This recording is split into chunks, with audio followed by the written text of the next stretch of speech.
Welcome back to dreamy garden. ഞാൻ രോഷ്നി. നിങ്ങളെല്ലാവരും സുഖമായിരിക്കുന്നു എന്ന് കരുതുന്നു. ഞാനും സുഖമായിരിക്കുന്നു. വളരെ വിവിധ വർണ്ണങ്ങളിലുള്ള വർണ്ണവിസ്മയം തീർക്കുന്ന നമ്മുടെ പ്രിയപ്പെട്ട ഒരുപാട് ആരാധകരുള്ള നമ്മുടെ സ്വന്തം ബോഗൺവില്ലയെ കുറിച്ചാണ് ഇന്ന് നമ്മൾ സംസാരിക്കുന്നത്. മഹാറാണി വിവിധ കളറിൽ അതിമനോഹരമായ പൂക്കൾ, ഒരു ചെടിയിൽ തന്നെ ലേറ്റസ്റ്റ് വെറൈറ്റിയാണ്. ഒരുപാട് പൂക്കൾ ഉണ്ടാകുന്ന മഹാറാണിയുണ്ട്, അടർണയുണ്ട്. ലേറ്റസ്റ്റ് ട്രെൻഡാണ് ഇപ്പോഴേ. ഗോൾഡൻ സൺഷൈൻ എന്ന് പറഞ്ഞിട്ട് ഒരു പെറ്റൽസിൽ തന്നെ 6 കളർ വരുന്ന ഗോൾഡൻ സൺഷൈൻ ഉണ്ട്.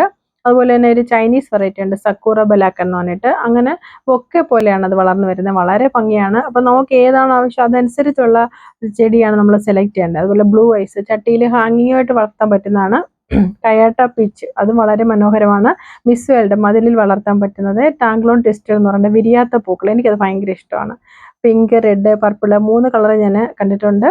പിന്നെ സ്ലീപ്പിംഗ് ബ്യൂട്ടി, പിന്നെ Ruby red, chilli ice cream, flame red, Mona Lisa yellow, butterfly pink, ഹാങ്ങിങ് പ്ലാന്റ് ആയിട്ട് ഇതൊക്കെ വളർത്താൻ വളരെ നല്ലതാണ്. അപ്പോൾ നിങ്ങൾക്ക് അതിനെപ്പറ്റി ഒരു ഐഡിയ കിട്ടും.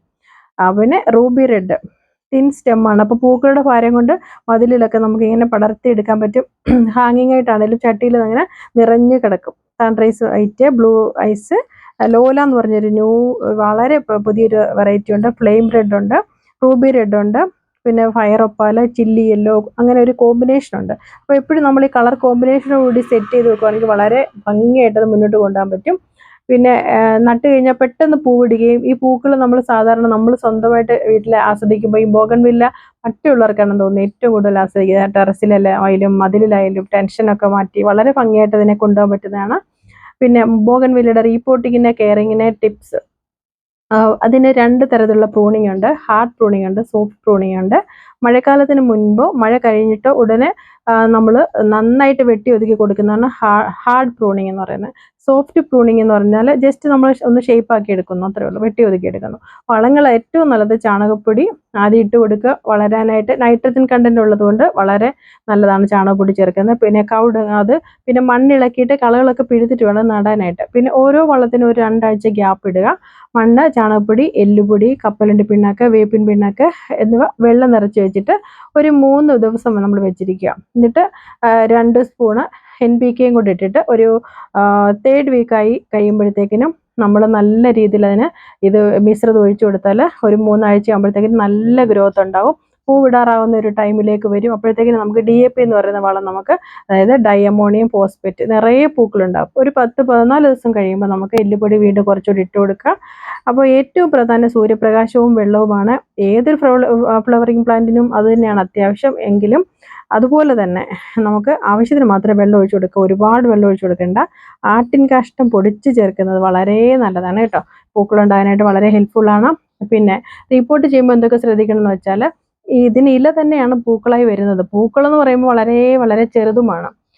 പിന്നെ ചെറിയ കവർ സൈസ് പ്ലാന്റ് വളരെ ശ്രദ്ധയോടെ മാത്രം. ഓൺലൈനിൽ ഈ പ്ലാന്റ്സ് മേടിക്കുന്നവരെ പ്രത്യേകം ശ്രദ്ധയ്ക്ക് കവറിൻ്റെ സൈഡ് കട്ട് ചെയ്ത് വേരിളകാതെ പുറത്തെടുക്കണം. മണ്ണ് നീക്കം ചെയ്യാതെ തന്നെ വേണം നടാനായിട്ട്. പിന്നെ വേരിന് ഒരു തരത്തിലും ഇളക്കം തട്ടരുത്. നൈട്രജൻ അടങ്ങിയ വളങ്ങൾ, അതായത് ചാണകപ്പൊടി, എല്ലുപൊടി, കപ്പലണ്ടി പിണ്ണാക്ക്, വേപ്പിൻ പിണ്ണാക്ക്, ഗാർഡൻ സോയിൽ ഇവ മിക്സ് ചെയ്ത് അത്യാവശ്യം വലിയൊരു പോട്ടിൽ തന്നെ റീപോർട്ട് ചെയ്യുക. ഒരാഴ്ച നമ്മൾ തണലിൽ വെക്കുക. അതിനുശേഷം മാത്രം നമ്മൾ ചെറിയ വെയിലത്ത് വയ്ക്കുക. പിന്നെ നല്ല വെയിൽ കൊള്ളിക്കുക. വേര് ഉറച്ചതിന് ശേഷം വെയിലത്ത് വയ്ക്കാവുന്നതാണ്. നല്ല വെയിൽ കിട്ടുന്ന ടെറസ് പോലുള്ള സ്ഥലങ്ങളിൽ ബോഗൺവില്ല വളരെ ഭംഗിയായിട്ട് നിറയെ പൂക്കൾ കൊണ്ട് നമുക്ക് സന്തോഷം തരുന്നതാണ്. പിന്നെ ഒരു 20 ദിവസം കഴിഞ്ഞിട്ട് നമ്മൾ വീണ്ടും നമ്മൾ NPK കൊടുക്കാവുന്നതാണ്. ഇപ്പോൾ ഒരു 10-15 ദിവസം കഴിഞ്ഞ് നന്നായിട്ട് വളർന്നു കഴിഞ്ഞെന്ന് തോന്നുമ്പോൾ, പൂക്കളൊക്കെ ആകാറായി നമുക്ക് തോന്നുന്ന ആ ഒരു ടൈമിൽ നമ്മൾ DAP ഇട്ട് കൊടുക്കുക. പിന്നെ ഒരു കാരണവശാലും നമ്മൾ നൈട്രജൻ വളങ്ങളായ പിന്നെ ഈ ചാണകപ്പൊടി ഒന്നും ഇട്ട് കൊടുക്കരുത്. അതിൻ്റെ വലിപ്പം അനുസരിച്ച് വേണം വളം ഇട്ട് കൊടുക്കാനായിട്ട്. ഇത്രയും കാര്യങ്ങൾ ശ്രദ്ധിച്ചാൽ മനോഹരങ്ങളായ പൂക്കൾ കൊണ്ട് നിറഞ്ഞ ബോഗൺവില്ല നമ്മുടെ പൂന്തോട്ടത്തെ അതിമനോഹരമാക്കുന്നതാണ്. വീഡിയോ പൂർണ്ണമായിട്ട് എല്ലാവരും കാണാൻ, സ്കിപ്പ് ചെയ്യാതെ കാണണം. അതുപോലെ ചാനൽ സബ്സ്ക്രൈബ് ചെയ്ത് തന്നെ കാണുക. ഒരുപാട് കെയർ ടിപ്സ് ആണെങ്കിൽ പിന്നെ പുതിയ പുതിയ വെറൈറ്റി ചെടികളുമായിട്ടും തീർച്ചയായിട്ടും വരുന്നതായിരിക്കും. എനിക്ക് ഏറ്റവും ഇഷ്ടപ്പെട്ട ചെടിയാണ് ഇപ്പോൾ നിങ്ങൾ വീഡിയോ കണ്ടുകൊണ്ടിരിക്കുന്നത്. ഈ കളറും എനിക്ക് ഒരുപാട് ഇഷ്ടമാണ്. അപ്പോൾ തീർച്ചയായിട്ടും നിങ്ങൾക്ക് നമ്മുടെ സ്വന്തം വീട്ടിൽ അത്രയും മനോഹരമായിട്ട്, എന്തൊക്കെ ടെൻഷൻ ഉണ്ടെന്ന് പറഞ്ഞാലും നമുക്ക് ചെടികൾ എടുത്ത് പരിപാലിക്കുമ്പോഴും പൂക്കൾ കാണുമ്പോഴും ഒക്കെ മനസ്സിന് ഒരുപാട് റിലാക്സ് ആയിരിക്കും. അപ്പം അത് അങ്ങനെ തന്നെയാണ് ഞാനും ഈ ചെടിയെ ഇത്രത്തോളം സ്നേഹിക്കാൻ തുടങ്ങിയത്. അപ്പം നമ്മൾ മറ്റുള്ളവർക്ക് വേണ്ടി നമ്മുടെ ലൈഫിൻ്റെ ഒരു 90% മാറ്റി വയ്ക്കുമ്പോൾ നമ്മുടെ കുഞ്ഞു കുഞ്ഞു സന്തോഷങ്ങൾക്ക് വേണ്ടിയിട്ട് നമ്മൾ സമയം കണ്ടെത്തും. ഓൺലൈനിൽ ഇപ്പോൾ ഏറ്റവും ട്രെൻഡിങ് ആയ ബൊഗൺവില്ലയാണ്. Okay, thanks for watching.